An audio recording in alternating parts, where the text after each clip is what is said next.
ஒரே ஒரு ஊரில் ஒரு ராஜா இருந்தார். அவர் பேரில் மக்களுக்கு ரொம்ப மரியாதை. அவ்வளவு நல்லா ஆட்சி புரிஞ்சிக்கிட்டு வந்தார். அவருக்கு வயசாகிட்டுது. அதனால் ஒரு நாள் அமைச்சரை கூப்பிட்டார். இதை பாருங்கள், எனக்கு வயசாகிட்டுது, அதனால் இந்த அரச பொறுப்பையெல்லாம் நீங்கள் ஏற்றுக்குங்க அப்படின்னார். அதுக்கப்புறம் ராணியை கூப்பிட்டார். வா, நாம் இனிமேல் இங்கே இருக்க வேணாம், காட்டுக்கு போய் தவம் பண்ணலாம் அப்படின்னு கூப்பிட்டார். இந்த செய்தி மக்களுக்கு அறிவிக்கப்பட்டது. மக்கள் உடனே கூட்டம் கூட்டமாக அரண்மனைக்கு வர ஆரம்பிச்சிட்டாங்க. மன்னரை போய் பார்க்குறாங்க. அரசே, தாங்கள் எங்களுக்கு தந்தை மாதிரி. நீங்கள் காட்டுக்கு போயிட்டால் நாங்கள்லாம் இங்கே எப்படி இருக்க முடியும்? எங்களுக்கெல்லாம் எந்த துன்பமும் இல்லாமல் பார்த்துக்கிட்டு வர்றீங்க. இது மாதிரியான ஒரு அரசாட்சி இல்லைன்னா மக்கள் வாழ்ந்து என்ன பயன் அப்படின்னாங்க. இருந்தாலும் என்ன பண்ணுறது, வயசாயிட்ட காரணத்தினால இந்த முடிவுக்கு வர வேண்டியிருக்குது அப்படின்னாரா ராஜா. அப்படின்னா நீங்கள் காட்டுக்கு போக வேணாம், நாங்கள் போகிறோம். நாங்கள் அங்கே போய் தவம் பண்ணுறோம், வழிபாடு பண்ணுறோம். கடவுள் வருவார், அவர்கிட்ட வரம் வாங்கிட்டு வந்துடுறோம் அப்படின்னாங்களாம். அப்படி சொல்லிவிட்டு உடனே எல்லோரும் காட்டுக்கு போனாங்க. நாட்டு மக்கள் எல்லாரும் ஒட்டு மொத்தமாக காட்டில் உட்காந்துக்கிட்டு தவம் பண்ணுறதை பார்த்தார் கடவுள். உடனே புறப்பட்டு வந்தார். எல்லோரும் இப்படி உட்காந்துருக்குறீங்களே, என்ன வேணும் உங்களுக்கு அப்படின்னு கேட்டார். உடனே மக்கள் எல்லாரும் ஒரு குரலில் சொன்னாங்க, சுவாமி, எங்கள் மன்னன் ரொம்ப நாளைக்கு நல்லபடியாக இருக்கணும். அவர் மகிழ்ச்சியாகவும் உடல் நலத்தோடும் இருந்தால் தான் நாங்கள் அமைதியாக வாழ முடியும் அப்படின்னாங்க. சரி, அதுக்கு என்ன செய்யணும் அப்படின்னார் ஆண்டவன். எங்கள் மன்னருக்கு இன்னும் ஒரு 100 வருஷம் ஆயுளை கொடுங்க அப்படின்னாங்க. அவ்வளவு தானே, சரி அப்படியே ஆகட்டும் அப்படின்னு சொல்லிவிட்டு ஆண்டவன் போயிட்டார். மக்கள் மகிழ்ச்சியோடு திரும்பி வந்தாங்க. மன்னா, கடவுள் வரம் கொடுத்துட்டார், நீங்கள் 100 வருஷம் வாழ போகிறீங்க அப்படின்னாங்க. இதை கேட்டதும் ராணி ராஜாவை வணங்கி, நான் தவம் செய்ய போகிறேன் அப்படின்னு புறப்பட்டாங்க. உடனே மக்கள் என்ன நினச்சாங்க தெரியுமா? ஐயோ, நாம் ராஜாவுக்கு மட்டும்தானே நீண்ட ஆயுள் வேணும்னு வரம் வாங்கினோம், ராணிக்கு வாங்கலையே, அதுதான் கோபத்தில் புறப்பட்டாங்க போல இருக்குது அப்படின்னு நினச்சி வருத்தப்பட்டாங்க. ஆனால் ராணி நினச்சது அது இல்லை. ராணி போய் தவம் பண்ணாங்க, கடவுள் காட்சி கொடுத்தார். இவங்க கேட்குறாங்க, சுவாமி, ராஜாவுக்கு மட்டும் 100 வருஷம் ஆயுள்னு வரம் கொடுத்துட்டீங்க, அப்படின்னா குடிமக்களும் 100 வருஷம் இருக்கணும். இப்படிப்பட்ட குடிமக்கள் இல்லைன்னா அப்படிப்பட்ட அரசன் இருந்து என்ன பிரயோஜனம் அப்படின்னாங்களாம். ஆண்டவன் பார்த்தார். சரி, அவங்களும் 100 வருஷம் வாழ்வாங்க, அது மட்டும் இல்லை, நீயும் 100 ஆண்டு காலம் வாழ வரமளிக்கிறேன் அப்படின்னு சொல்லிவிட்டு மறைஞ்சிட்டார். இதில் ஆண்டவன் வர்றதும் மறையிறதும் முக்கியம் இல்லை. இதில் கவனிக்க வேண்டியது ஆள்கிறவனின் விசால மனம், குடிமக்களின் விசால மனம், ஆள்கிறவன் மனைவியினுடைய விசால மனம். இப்படி ஒரு நாடு இருந்துட்டுதுன்னா எப்படி இருக்கும் வாழ்க்கை நினச்சி பாருங்கள். அதனால தான் பெரியவங்கள்லாம் சொல்கிறாங்க, இதய வாசல் திறந்தே இருக்கணும், இதயத்தின் கதவுகளை மூடாதீங்க அப்படின்னு சொல்லுவாங்க. என்கிட்ட ஒருத்தர் சொன்னார், என்னுடைய இதய வாசல் எப்போவும் திறந்தே தான் இருக்குதுன்னார். எதனால் அப்படி சொல்கிறீங்க அப்படின்னு கேட்டோம். டாக்டரே சொல்லிவிட்டார், என்னுடைய இதயத்தில் ஒரு ஓட்டை இருக்குது அப்படின்னு, வால்வு சரியில்லையா அப்படிங்கிறார். எது ரொம்பவும் கஷ்டமான காரியம் அப்படின்னு கேட்டார் ஒருத்தர். ஒருத்தருக்கு ஒருத்தர் சண்டை போடாமல் இருக்கிறது தான் ரொம்ப கஷ்டமான காரியம் அப்படின்னு தோணுது. ஒரு நாட்டுக்கும் இன்னொரு நாட்டுக்கும் சண்டை, நாட்டுக்குள்ளேயே ஒரு குரூப்புக்கும் இன்னொரு குரூப்புக்கும் சண்டை. ஏன் சண்டை போட்டுக்கிறீங்கன்னு கேட்டு பாருங்கள். நாங்கள் சமாதானத்துக்காக தான் சண்டை போட்டுக்கிறோம் அப்படிம்பாங்க. வாழறதுக்காக பிறந்த மனுஷன் லட்சியத்துக்காக உயிரை விட தயார் அப்படின்னு சொல்லிகிட்டு இருப்பான். அப்படி உயிரை விடுறவங்கள நாமளும் பாராட்டுவோம். ஆனால் ஒன்றுமில்லாத விஷயங்களுக்கெல்லாம் சண்டை போடுறவங்களெல்லாம், அப்படிப்பட்டவங்களையும் சரி உயிரை விடுறவங்களையும் சரி என்னென்னு சொல்கிறது? யுத்தங்களாலேயும் சண்டைகளாலேயும் நாம் அடையிறது என்னங்கிறது ஒரு பக்கம் இருக்கட்டும், இழக்கிறது என்ன தெரியுமா? ஏராளமான உயிர்கள். ரத்தம் சிந்துறதுக்கு நான் தயார் அப்படின்னு மார்தட்டி சொல்லலாம். ஆனால் ரத்தம் சிந்தினா உயிர் காத்துக்கிட்டு இருக்க தயார் இல்லை.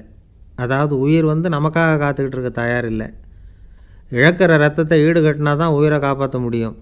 அதனால் இது சம்மந்தமாக ஆராய்ச்சி செய்கிற கட்டாயம் ஏற்பட்டு போச்சு. அதோட விளைவாக புதுசாக ஒன்றை கண்டுபிடிச்சிருக்கிறாங்க. அதுதான் செயற்கை இரத்தப்பொடி. இப்போ இந்த திடீர் சாம்பார் பொடி, திடீர் ரசப்பொடி, திடீர் காப்பி பொடி இப்படிலாம் சொல்கிறோம்ல, அது மாதிரி இது திடீர் இரத்தப்பொடி. இஸ்ரேல் ஒரு சின்ன நாடு, மக்கள் தொகை குறைச்சல், அதோட போர்கள் வேறு. அதனால் காயம்பட்டவங்களை காப்பாற்றியே தீர வேண்டிய கட்டாயம். காப்பாற்றணும்னா ரத்த இழப்பை தடுக்கணும். அப்படின்னா உடனடியாக புது ரத்தம் செலுத்தி ஆகணும். திடீர்னு ரத்தம் வேணும்னா எங்கே போகிறது?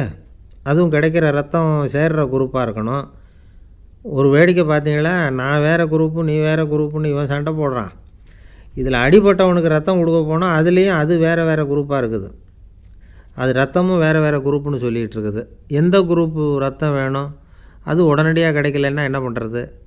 இப்படிப்பட்ட கஷ்டம்லாம் நமக்கு வந்துடுது. இதுக்காக தான் விஞ்ஞானிகள் இந்த ரத்த பொடியை கண்டுபிடிச்சிருக்கிறாங்க. அதாவது ஒரு ஆள் அடிபட்டு போட்டான்னு வச்சுங்களேன், அவனுக்கு ரத்தம் கிடைக்கல. உடனே என்ன பண்ணலாம்?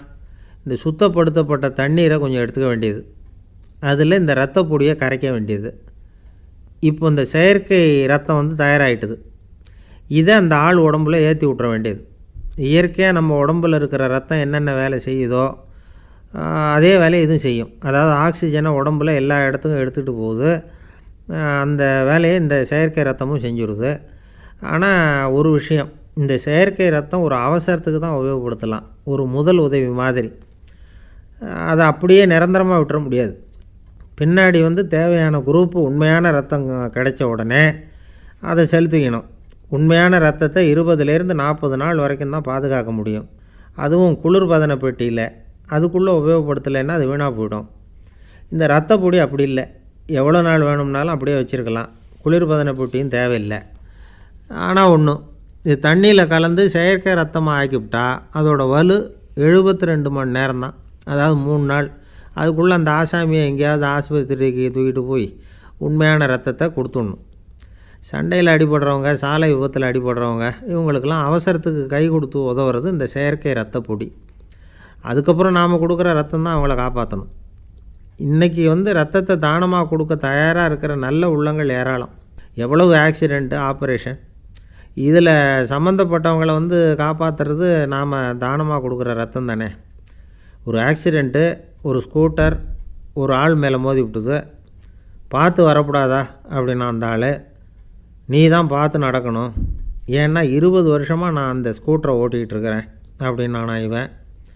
இதுக்கு அவன் சொன்னானா, நீ தான் பார்த்து ஓட்டணும், ஏன்னா 40 வருஷமாக நான் இப்படி நடந்துக்கிட்டு இருக்கிறேன் அப்படின்னானா. ஒரு ஊரில் ஒரு ராஜா இருந்தார். பெரிய அரண்மனையில் தான் இருக்கிறார். எல்லா வசதியும் இருந்தது. இருந்தாலும் அவர் எல்லாரும் சொல்கிறது எப்படி தெரியுமா? பிச்சைக்கார ராஜா. அப்படி ஒரு பேர் அவருக்கு நிலச்சி போச்சு. ஜனங்களும் சரி, மற்ற தேசங்களில் உள்ளவங்களும் சரி, அவர் அந்த பேர் சொல்லியே குறிப்பிடுறது வழக்கமாக போட்டுது. இது அவருக்கு ரொம்ப கவலையாக போச்சு. என்ன இது, நம்மளை தேடி வர்றவங்களுக்கெல்லாம் நாம் சோறு போடுறோம், நம்ம புகழ்ந்து பாடல் ஏற்றி கொண்டு வர்ற புலவர்களுக்கெல்லாம் அவங்க எப்படி வந்தாலும் ஒருவேளை சோறு போடணுங்கிறது உத்தரவு. இவ்வளவுலாம் செஞ்சும் நம்மளை போய் பிச்சைக்கார ராஜான்னு எல்லாரும் சொல்கிறாங்களே, அது ஏன், எதுக்காக இப்படி சொல்கிறாங்க? இதுதான் ராஜாவுக்கு குழப்பம். சரி, இதை பற்றி நம்ம அமைச்சர்கள்கிட்ட கேட்கலாமா அப்படின்னு யோசனை பண்ணார். இந்த விஷயத்தை போய் அவங்கக்கிட்ட எப்படி கேட்குறதுன்னு அவருக்கு தயக்கமாக இருந்தது. கௌரவ குறைச்சலாக தெரிஞ்சுது அவருக்கு. சரி, சாதாரண குடிமக்கள்கிட்ட இதை பற்றி கேட்கலாமா அப்படின்னு யோசனை பண்ணார். கேட்கலாம், ஆனால் அவங்க யாரும் ராஜா முன்னாடி வந்து நின்று தைரியமாக பேசக்கூடிய அளவுக்கு இல்லை. ராஜாவோட குழப்பம் நாளுக்கு நாள் அதிகமாக போச்சு. கடைசியாக அவர் ஒரு முடிவுக்கு வந்தார். அதாவது இதை பற்றி ஒரு பிச்சைக்காரங்கிட்டே கேட்டு பார்த்துட்டா என்ன. இதுதான் அவர் பண்ண முடிவு. உடனே மாறு வேஷம் போட்டுக்கிட்டு நகர்வலம் போனார். ஒரு பிச்சைக்காரனை கண்டுபிடிச்சார். இதை பாருப்பா, நம்ம ராஜாவை எல்லாரும் பிச்சைக்கார ராஜான்னே சொல்கிறாங்களே, அதுக்கு என்ன காரணமாக இருக்கும் அப்படின்னு கேட்டார். அதுக்கு அவன் சொல்கிறான், இதுக்கான பதிலை இன்னும் ஒரு 30 நாளில் சொல்கிறேன் அப்படின்னா. உடனே இவருக்கு சந்தோஷம். உண்மையை அவங்ககிட்ட சொன்னார். நான் வேறு யாரும் இல்லை, நான் தான் இந்த நாட்டு ராஜா. இப்போ நீ என் கூடவே வந்துடு, அரண்மனையிலேயே தங்கிக்கோ. 30 நாள் கழித்து எனக்கு பதில் சொல்லிவிட்டு அதுக்கப்புறமா நீ போகலாம் அப்படின்னு சொல்லி அழைச்சிட்டு வந்துட்டார். அரண்மனையில் ஒரு மூலையில் அவன் தங்கிறதுக்கு இடம் கொடுத்தார். தினம் 2 வேளையும் இவனுக்கு சோறு போடுங்க அப்படின்னு உத்தரவு போட்டார். ராஜா கொடுத்த இடத்துல போய் உக்காந்துக்கிட்டான் அந்த பிச்சைக்காரன். தினமும் அந்த அரண்மனையில் நடக்கிறதையெல்லாம் கவனிச்சிக்கிட்டு வந்தான். வேளைக்கு சாப்பாடு வரும், சாப்பிட்டுக்கிட்டு இருக்கான். இப்படி 30 நாள் முடிஞ்சுது. ராஜா வந்தார். என்ன, என்னோட கேள்விக்கு பதில் என்னன்னு கண்டுபிடிச்சிட்டியான்னார். கண்டுபிடிச்சிட்டேன்னா. என்ன எல்லாரும் பிச்சைக்கார ராஜான்னு சொல்கிறாங்களே, அது நியாயமாக படுதா உனக்குன்னு கேட்டார். நியாயமாக தான் படுது, சந்தேகம் இல்லாமல் நீங்கள் பிச்சைக்கார ராஜா தான். என்ன தான் நீங்கள் வசதியோடவும் படைபலத்தோடவும் இருந்தால் கூட நீங்கள் வந்து எங்கள் வர்க்கத்தை சேர்ந்த ஆசாமி தான் அப்படின்னு அடித்து சொல்லிவிட்டான் அந்த ஆள். ஏனால் அப்படி சொல்கிறேன்னு கேட்டார் இவர். அரசே, ஒரு உண்மையை கண்டுபிடிச்சி சொல்கிறதா நான் உங்ககிட்ட சொன்னேன். நீங்கள் ராஜ பரம்பரைன்னா உடனே உங்கள் கழுத்தில் கிடக்கிற முத்து மாலையை கழட்டி பரிசாக கொடுத்துருப்பீங்க, பொன்னையும் மணியையும் கொடுத்துருப்பீங்க. ஆனால் நீங்கள் அப்படி செய்யலை. என்னை ஒரு மூலையில் உட்கார வச்சு 2 வேளை சோறு போட சொன்னீங்க. உங்களை தேடி யார் வந்தாலும், யார் வந்து பாராட்டி பேசினாலும் அல்லது பிரச்சனைகளை சொன்னாலும் நீங்கள் செய்கிற ஒரே காரியம் சோறு போடுறது தான். பிச்சைக்காரனுக்கு சோறு மட்டும்தான் உலகம். உங்கள் விஷயத்துலேயும் நீங்கள் அப்படி தான் நினைக்கிறதாக தெரியுது. நல்லா கவனிங்க. எந்த ஒரு பிரச்சனைக்கும் சோறு தான் முடிவுன்னு நினைக்கிறீங்க பாருங்கள். நீங்கள் சந்தேகமில்லாத எங்களை சேர்ந்த ஆள் தான் அப்படின்னு விட்டான் அந்த பிச்சைக்காரன். அதுக்கப்புறம் தான் அந்த ராஜா தன்னுடைய தவறுகளையெல்லாம் திருத்திக்கிட்டாராம். பசின்னு வர்றவங்களுக்கு சோறு தான் போடணும், அது தப்பு இல்லை. பாராட்ட வர்றவங்களுக்கெல்லாம் சோத்தையே போட்டு அனுப்புனா இப்படி தான் பேர் வரும். எனக்கு தெரிஞ்ச ஒருத்தர் தினமும் யாராவது ஒருத்தரை தன் வீட்டுக்கு அழைச்சிட்டு போவார், சாப்பாடு போட்டு அனுப்புவார். முன்னறிவிப்பு இல்லாமல் திடீர்னு ஒரு விருந்தாளியோட வீட்டில் போய் இவர் நிற்கிறது வழக்கம். அந்த அம்மாவும் இவருக்காக தயார் பண்ணி வச்சுருந்ததை இவர் அழைச்சிட்டு வந்திருக்கிற விருந்தாளிக்கு போட்டுருவாங்க. விருந்தாளி சாப்பிட்டுட்டு போனதுக்கப்புறம் இவர் மனைவிகிட்ட உனக்கு சிரமம் வேணாம் அப்படின்னு சொல்லிவிட்டு பக்கத்தில் உள்ள ஒரு ஹோட்டலுக்கு போய் காசு கொடுத்து சாப்பிட்டுட்டு வந்துடுவார். பல நாள் இப்படி நடக்கும். ஒரு நாள் அவரை தனியாக கூப்பிட்டுக்கிட்டு போய் ஏன் இப்படி பண்ணுறீங்கன்னு கேட்டோம். அதுக்கு அவர் சொல்கிறாரு, எங்கள் வீட்டு சாப்பாட்டிலேருந்து தப்பிக்கிறதுக்கு எனக்கு வேறு வழி எதுவும் தெரியல சார், அதனால தான் இப்படி பண்ணிகிட்ருக்கிறேன் அப்படின்னார் ரொம்ப பரிதாபமாக. ஒரு சீன தேசத்து அரசர் இருந்தார். அவருக்கு வயசாயிட்டுது. அவருக்கு அடுத்தபடியாக அவருடைய புள்ள பட்டத்துக்கு வரணும், ஆட்சி பொறுப்பை ஏற்றுக்கணும். ஒரு நல்ல தலைவனுக்கு இருக்க வேண்டிய பண்புகள்லாம் தன்னுடைய மகனுக்கு இருக்கணும்னு விரும்பினார் அந்த அரசர். அதனால் இளவரசனை பக்கத்தில் இருந்த ஒரு குரு கிட்ட அனுப்புனார். இளவரசன் அவர்கிட்ட போய் சேர்ந்தான். அந்த குரு என்ன பண்ணார் தெரியுமா? இவனை பார்த்து சொன்னார், இதை பாருப்பா, நீ என்ன பண்ணுற, இப்போவே பக்கத்தில் இருக்கிற காட்டுக்கு போ, நடு காட்டில் போய் ஒரு இடத்துல உட்காந்துக்கோ. அங்கே என்னென்ன சத்தம்லாம் உன் காதில் விழுதுன்னு கவனித்து கேளு. உன் காதில் விழுந்த ஓசைகள் என்னென்னங்கிறத என்கிட்ட வந்து சொல்லு, அதுதான் எனக்கு தெரியணும், உனக்கு வேலையும் அதுதான் அப்படின்னு சொல்லி அனுப்பி வச்சுட்டார். இளவரசன் காட்டுக்கு போனான். குரு சொன்னபடியே ஒரு இடத்துல உட்காந்து கவனித்து கேட்டான். அதுக்கப்புறம் குருக்கிட்ட திரும்பி வந்தான். என்னென்ன சத்தம்லாம் கேட்ட அப்படின்னு கேட்டார் குரு. குருவே, காட்டில் நான் பறவைகள் சத்தம்லாம் கேட்டேன், மிருகங்களின் ஓசையையும் கேட்டேன், இதை தவிர இடி மின்னல் மழை இதுகளோட சத்தத்தையும் கேட்டேன் அப்படின்னா.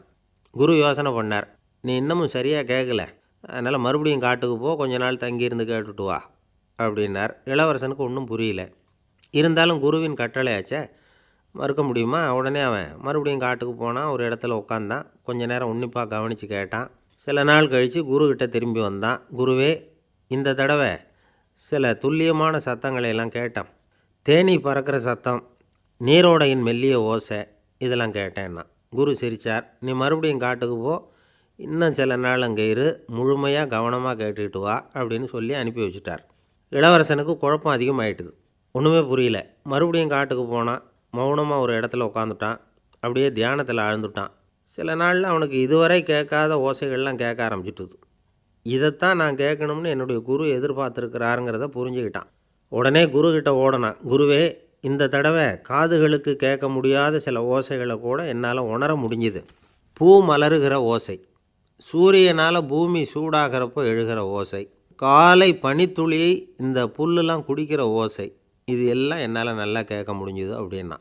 குருவுக்கு இப்போ தான் திருப்தி ஏற்பட்டு தான். இளவரசனை பார்த்து சொன்னார், இதை பாருப்பா, இப்போ தான் நாட்டை ஆளுகிற தகுதி உனக்கு வந்திருக்குது அப்படின்னு சொல்லி அதுக்கு விளக்கமும் கொடுத்தாராம்.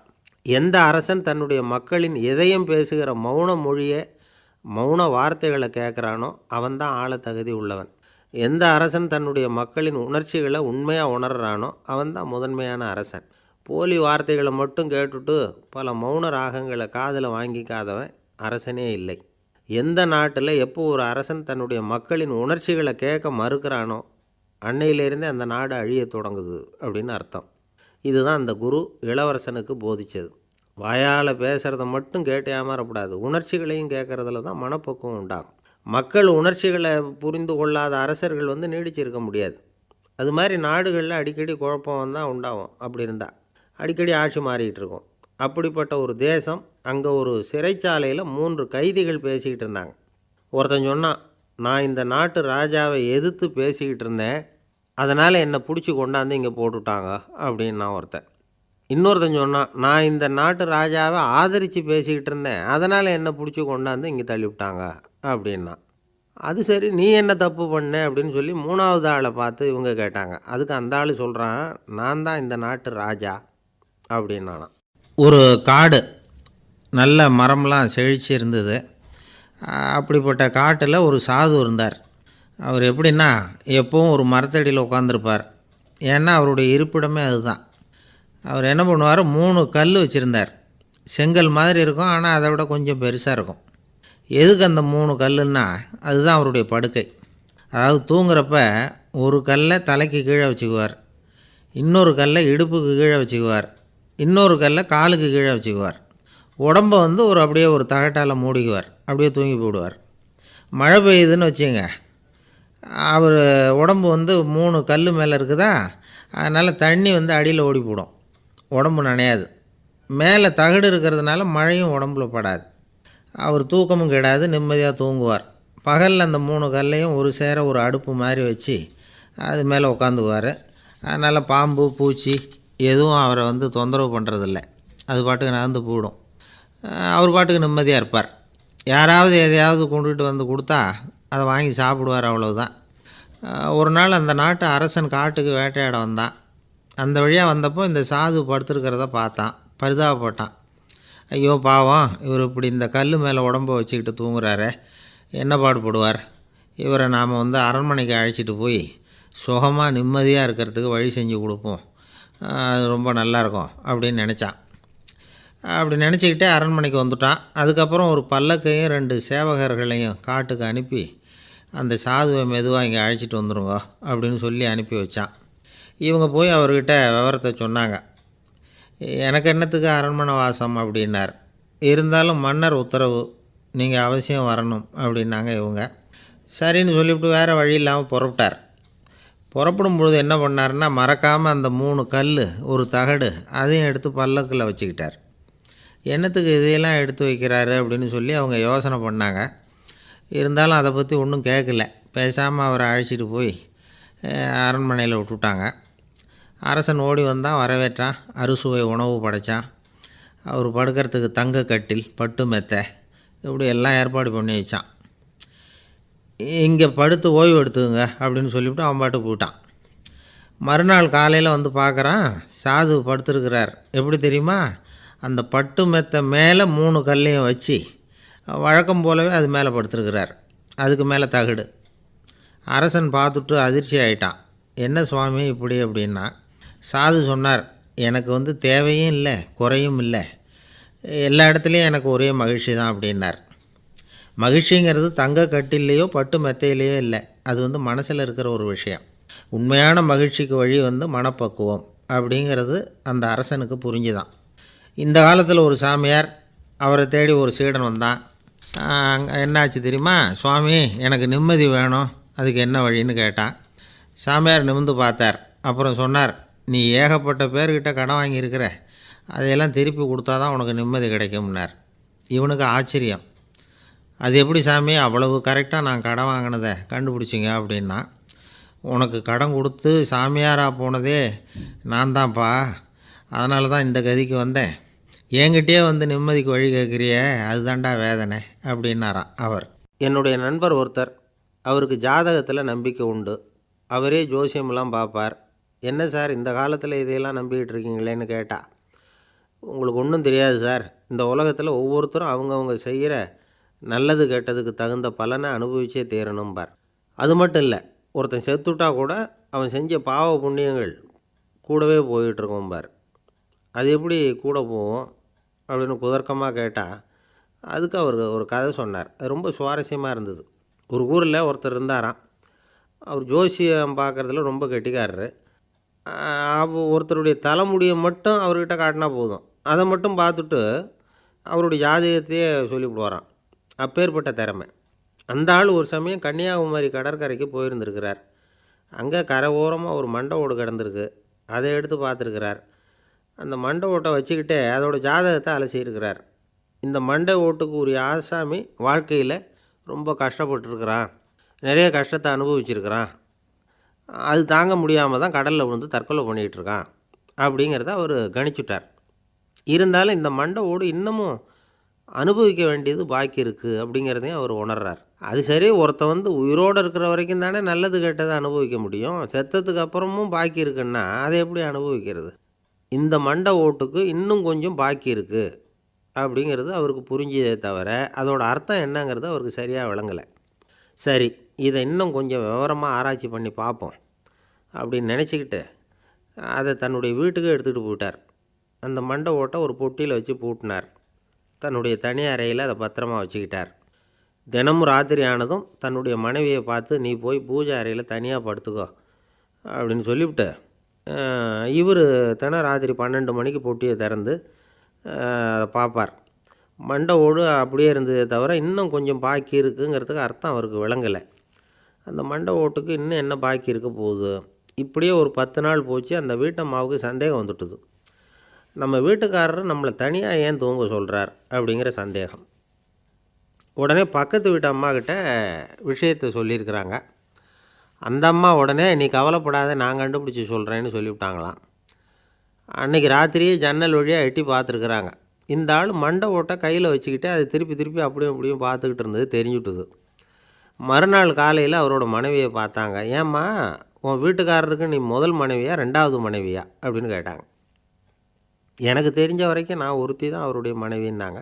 அப்படி இல்லை, நீ அவருக்கு 2வது மனைவி. முதல் மனைவியின் மண்டை ஓடு தான் அவர் கையில் இருக்குப்போ, அதை தான் அவர் தினமும் ராத்திரியில் எடுத்து பார்த்துக்கிட்டு இருக்கிறாரு அப்படின்னு விட்டாங்க அந்த அடுத்த வீட்டம்மா.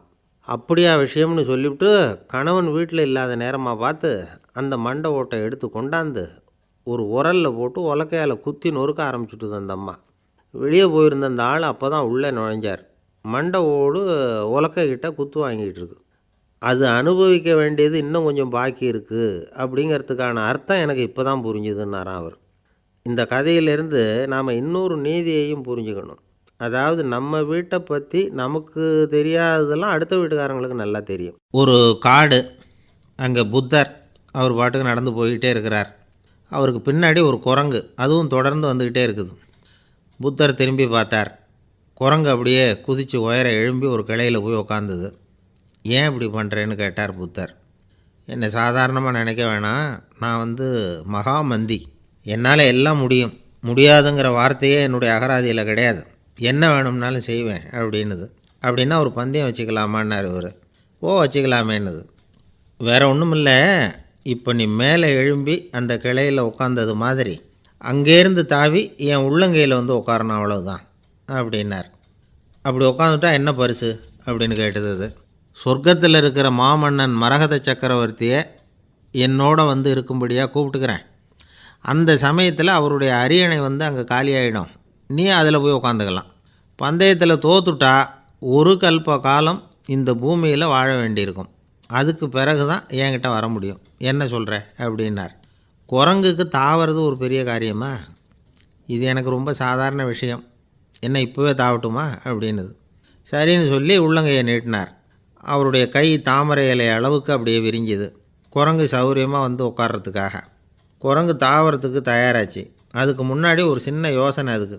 இந்த கிளையிலேருந்து அந்த கைக்கு தாவறது எனக்கு ரொம்ப அற்பமான ஒரு வேலை, இது ரொம்ப சாதாரணம், என்னுடைய கௌரவத்துக்கு இது சரியாக இருக்காது. அதனால் நான் என்ன பண்ண போகிறேன்னா, இங்கேருந்து கிளையிலேருந்து அப்படியே உயர எழும்ப போகிறேன். எழும்பி மேல் உலகம் போய் அங்கே ஒரு சுற்றிவிட்டு அதுக்கப்புறம் அங்கேருந்து நேராக இந்த கையில் உட்கார போகிறேன் அப்படின்னு நினச்சிது. என்ன யோசிக்கிற அப்படின்னார் புத்தர். ஒன்றும் இல்லை, இந்த பாயிரம் பார் அப்படின்னு சொல்லி தாவி உயர போயிட்டுது. கொஞ்ச நேரத்தில் வான உலகத்துக்கே போய் சேர்ந்துட்டுது. அங்கே போய் பார்த்தா அங்கே ஒரு 5 பளிங்கு தூண்கள் இளம் சிவப்பு நிறத்தில் நின்றுக்கிட்டு இருக்குது. குரங்கு நினச்சிக்கிட்டது, புத்தர்கிட்ட போய் இந்த பளிங்கு தூண்களை பார்த்தோம்னு சொன்னால் அப்படியே திகைச்சி போயிடுவார், இந்த தூணில் ஏதாவது அடையாளம் செஞ்சுட்டு போகணும் அப்படின்னு அந்த இடத்துல மிதந்துக்கிட்டே நினச்சிது. உடனே ஒரு தூணில் எழுதிச்சு. என்ன எழுதிச்சுன்னா, ஒரு மகா ஞானி இங்கே வந்துட்டு போகிறார் அப்படின்னு எழுதிச்சு. எழுதிவிட்டு அப்படியே கீழே தாவி புத்தரோட உள்ளங்கையில் உட்காந்துது. எப்படி பார்த்தீங்களா என்னுடைய வேலை? வான உலகத்துக்கே போய் அங்கே இருக்கிற 5 பளிங்கு தூண்களை பார்த்துட்டு அதில் நான் வந்த விவரத்தை எழுதி வச்சுட்டு அதுக்கப்புறம் இங்கே வந்திருக்கிறேன் அப்படின்னுது ரொம்ப பெருமையாக. அப்படியா அப்படின்னார் புத்தர். ஆமாம், சந்தேகமாக இருந்தால் வாங்க, அழைச்சிட்டு போய் காட்டுறேன் அப்படின்னுது அந்த குரங்கு. அதுக்கு தேவையில்லை, அப்படியே கொஞ்சம் கீழே குனிஞ்சு பார் தெரியும் அப்படின்னார் புத்தர். அங்கே பார்த்தா புத்தரோட உள்ளங்கை தெரிஞ்சுது. நல்லா உத்து பார்த்துது. அவரோட ஒரு விரலில் அது எழுதிய வாசகம் தெரிஞ்சுது. குரங்கு யோசனை பண்ணிச்சு, அப்படின்னா வானத்தில் நான் பார்த்தது புத்தரோட விரல்களா அப்படின்னு யோசிச்சுது. இதை புரிஞ்சுக்கிட்ட உடனே அந்த குரங்கோட கர்வம் அழிஞ்சு போச்சான். நம்ம மனசு தான் இந்த குரங்கு. மனம்ங்கிறதும் ஆணவங்கிறதும் ஒரு நாணயத்தின் 2 பக்கங்கள். மனம் உள்ளவரை ஆணவமும் இருக்கும். மனம் அழிஞ்சாதான் ஆணவம் அழியும். மனம் அழிய வேண்டும் அப்படின்னு பெரியவங்க சொல்கிறது இந்த அர்த்தத்தில் தான்.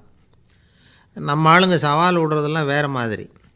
ஒருத்தன் ஒரு வாய்க்காலை தாண்டுறேன்னு பந்தயம் கட்டி தாண்ட முடியாமல் வாய்க்காலில் விழுந்து காலை உடச்சிக்கிட்டு கட்டு போட்டுக்கிட்டு வந்தான். ஏன்டா அப்படின்னு கேட்டாங்க. நான் பந்தயம் கட்டின நேரம் சரியில்லை அப்படின்னா. எப்படிறான்னு கேட்டிருக்காங்க. வாய்க்காலில் தண்ணி இருக்கிற நேரமாக பார்த்து பந்தயம் கட்டியிருக்கணும் அப்படின்னானா. ஒரு அம்மா, அவங்களுக்கு 35 வயசு இருக்கும். குடும்பத்தில் எந்த கஷ்டமும் இல்லை. இருந்தாலும் காரணம் இல்லாமல் பிள்ளைங்க பேரில் கோவப்படுறது, எரிஞ்சு விழுறது அவங்க வழக்கம். பிள்ளைங்க அழும். உடனே அவங்க மனசும் சங்கடப்படும். இன்னொரு அம்மா, நல்ல வேலையில் இருக்கிறவங்க, வாரத்துக்கு ஒரு தடவையாவது தலைவலி வந்துடும். இவங்களுக்கெல்லாம் உடம்புல எந்த கோளாறும் இல்லை, மனசு மட்டும் சரியாக இருக்காது. தூக்க மாத்திரை கையில் வச்சுருப்பாங்க. 30-35 வயசுடைய பெண்களுக்கு சர்வசாதாரணமாக காணப்படுகிற மனக்கோளாறு இது. இதுக்கு பேர் மனவாட்டம், டிப்ரெஷன், மனமடிவு அப்படின்னு சொல்லலாம். இந்த நோய்க்கு அறிகுறி என்ன தெரியுமா?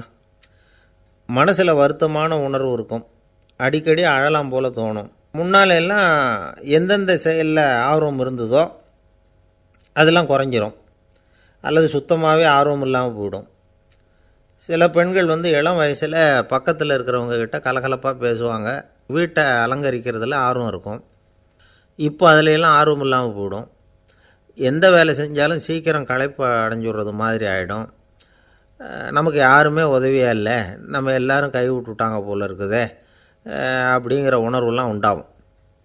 தன்னைத்தானே குறை சொல்லிக்குவாங்க. நாம் தப்பு பண்ணிவிட்டோம் போல் இருக்குதே அப்படின்னு தோணும். குற்றம் பண்ணிட்டதா நினச்சி கஷ்டப்படுவாங்க. பசி இருக்காது, தூக்கத்தில் தொந்தரவு இருக்கும். அடிக்கடி செத்து போடலாங்கிற உணர்வு வரும். தற்கொலை பண்ணிக்கலாங்கிற எண்ணம் உண்டாகும். சில பேர் தற்கொலை முயற்சியில் கூட ஈடுபடுவாங்க. சில பேருக்கு பலவிதமான உடல் வலிகள் இருக்கும், பலவீனம் இருக்கும், சீக்கிரமாக களைப்படைஞ்சு போடுவாங்க. இதெல்லாம் மனவாட்ட நோய்க்கான தன்மைகள். இந்த மனவாட்டம், அதாவது டிப்ரெஷனை 2 வகையாக பிரிக்கலாமா. ஒன்று தானாக உண்டாக்கிக்கிறது, இன்னொன்று எதிர் விளைவை உண்டு பண்ணுகிற அல்லது நரம்பு சம்பந்தப்பட்ட டிப்ரெஷன். தானாக உண்டாக்கிக்கிற மனவாட்ட நோய் இருக்குது பாருங்கள், அதுக்கு ஏதாவது சூழ்நிலை காரணமாக இருக்கலாம், அல்லது இல்லாமலும் போகலாம். மூளையில் டொப்பாமைன் அல்லது செரட்டோனின் இதோட அளவு குறையும் பொழுது இந்த டிப்ரெஷன் உண்டாகுது. இதுக்கு ஓரளவு பிறவி காரணங்கள் கூட இருக்கலாம். குடும்பத்தில் வேறு சிலருக்கும் வரலாம். பாதிக்கப்பட்ட பெண்ணை பார்க்குறதுக்கு பலவீனமாக தெரியும். கடுமையான குற்ற உணர்வு இருக்கும். தனியாக இருக்கிறதுக்கு ஆசைப்படுவாங்க. நடு ராத்திரியில் எழுந்திரிச்சு உட்காந்து கஷ்டப்பட்டுக்கிட்டு இருப்பாங்க. கொடூரமான முறையில் தற்கொலை பண்ணிக்க முயற்சி பண்ணுவாங்க. தீ வச்சுக்கிறது, அமிலத்தை குடிக்கிறது, தூக்கில் தூங்குறது. இப்படி தானாக வரவழைச்சிக்கிற மனவாட்ட நோய் மறையக்கூடிய நோய். ஒரு தடவை வந்தால் 3லேருந்து 6 மாதம் வரைக்கும் நீடிக்கும். இடைப்பட்ட காலங்களில் நோயாளி இயல்பாக இருப்பார். எதிர் விளைவை உண்டு பண்ணுகிற அல்லது நரம்பு சம்பந்தப்பட்ட மனவாட்ட நோய் எப்படின்னா, கணவன் மனைவி, மாமியார் மருமகள், இப்படிப்பட்ட உறவு முறை பிரச்சனைகள், தோல்விகள், எரிச்சல்கள், ஆஃபீஸு பிரச்சனை, இப்படிப்பட்ட சூழ்நிலையால் உண்டாகிறது. எல்லாத்துக்கும் மருந்து இருக்குது, மார்க்கம் இருக்குது, கவலைப்பட வேண்டியதில்லை, தைரியமாக இருக்கணும். உளவியல் மருத்துவம் இதுக்கு ரொம்ப உபயோகமாக இருக்கும். சில பெண்களை பாருங்கள், அவங்க எதுக்கும் அலட்டிக்கிறது இல்லை. ஒரு அம்மா அப்படி தான் தன்னுடைய கணவனை அழைச்சிக்கிட்டு ஒரு மனநோய் மருத்துவர்கிட்ட வந்தாங்க. டாக்டர், எங்கள் வீட்டுக்காரர் திடீர்னு ஒரு மாதிரி ஆயிட்டார், வித்தியாசமாக நடந்துக்கிறார். எப்படின்னா, இவர் தன்னையே ஒரு ஒட்டடை குச்சியாக நினச்சிக்கிட்டு இருக்கிறார்.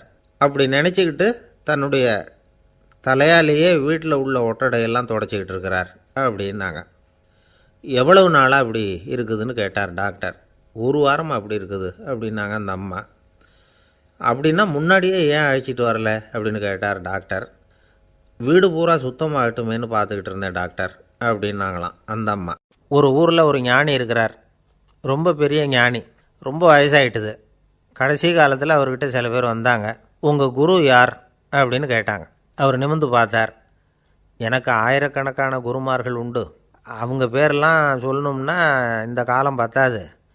ஆனால் முக்கியமான ஒரு 3 பேரை பற்றி மட்டும் உங்களுக்கு சொல்கிறேன் அப்படின்னாராம்.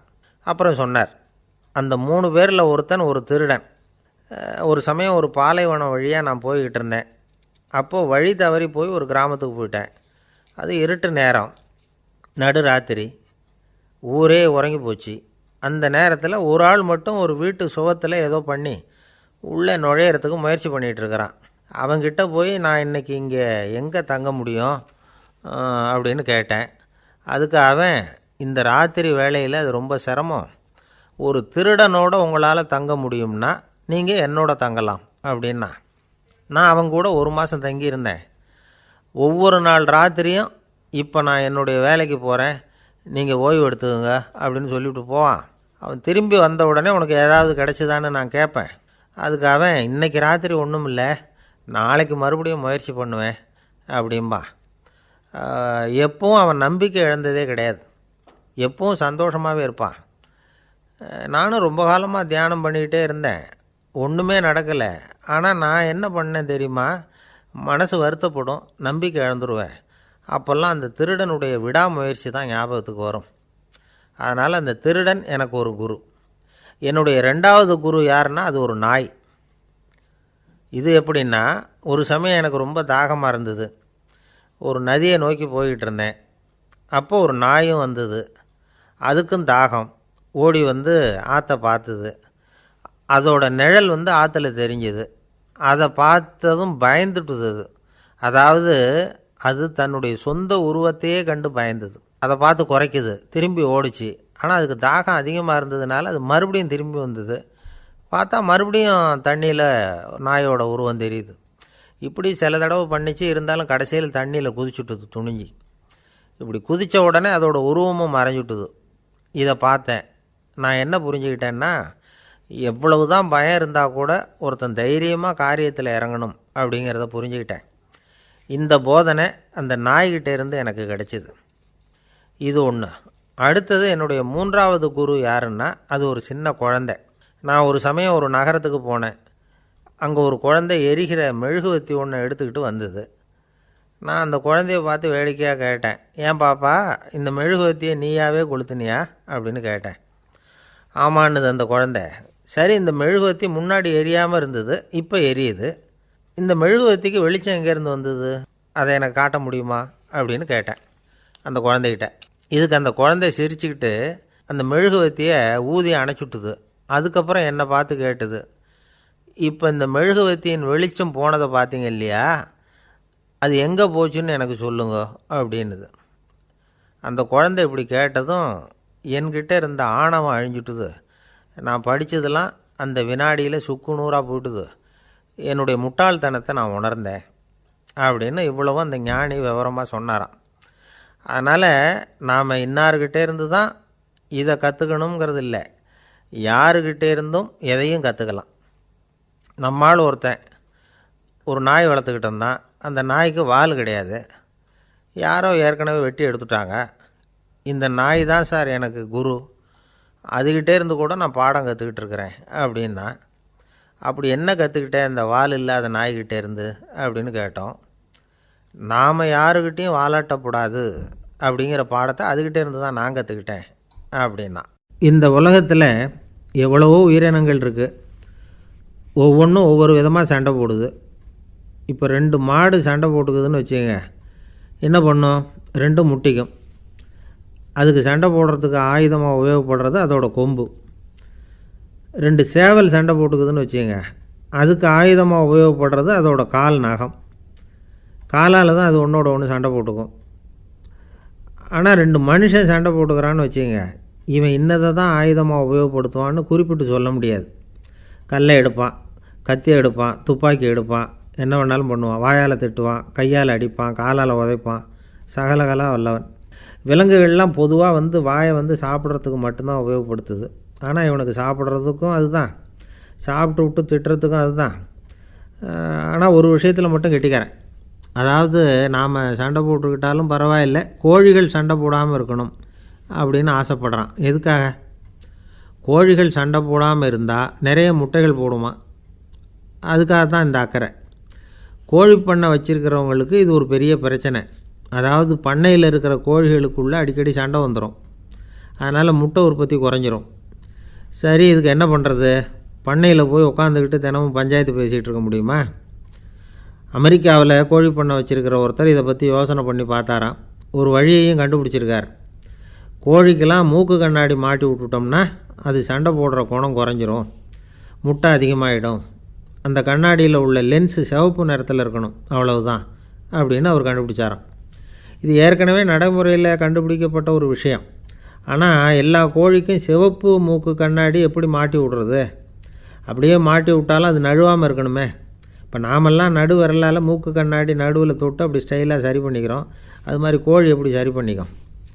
இதுதான் பிரச்சனை. இதுக்கு அவர் என்ன வழி கண்டுபிடிச்சாருன்னா, கோழிக்கெல்லாம் மூக்கு கண்ணாடிக்கு பதிலாக விழியொட்டு வில்லைகள், காண்டாக்ட் லென்ஸ், அதை பொருத்தி விட்டா என்ன அப்படின்னு யோசனை பண்ணார். அதே மாதிரி பண்ணார். அதே மாதிரி செஞ்சு பார்த்தார், வெற்றி. அதுக்கப்புறம் கோழியெல்லாம் சண்டை போட்டுக்கலையாம், சமாதான பிரியர்களாக ஆகிட்டு தான். கோழிகளுக்கு இயல்பாகவே சண்டை போடுற குணம் உண்டு. ஆனால் அதோட கண்ணுக்கு பார்க்குற பொருள்லாம் ரோஜா நிறத்துலையோ அல்லது இன்னும் சொல்லப்போனால் அழுத்தமான சிவப்பு நிறத்துலையோ தெரிஞ்சதுன்னா சண்டை போடுற குணம் குறைஞ்சிருதான். அந்த சமயத்தில் அது அதிகமாகவும் முட்டையிட ஆரம்பிச்சுடுதான். அதே நேரத்தில் இறை எடுக்கிறத கூட குறைச்சிக்குதான். இது ஏன் இப்படி பண்ணுதுங்கிறது விஞ்ஞானிகளுக்கு இன்னமும் புரியலையா. எப்படியோ அமெரிக்க கோழிகள்லாம் காண்டாக்ட் லென்ஸ் பொருத்திக்க ஆரம்பித்தாச்சு. கோழி கழுத்தை பிடிச்சிக்கிட்டு ஒரு சில வினாடிகளில் அதை பொருத்தி விட்றாங்களாம். கோழியோட ஆயுள் பூரா அது அப்படியே இருக்குமா. பண்ணையில் முட்டை உற்பத்தி குறைஞ்சா இது மாதிரி விஞ்ஞானபூர்வமாக பரிகாரம் தேடுறது தான் நல்லது. நமக்கு வேண்டியப்பட்ட ஒருத்தர், அவர் ஒரு கோழி பண்ணை வச்சுருந்தார்.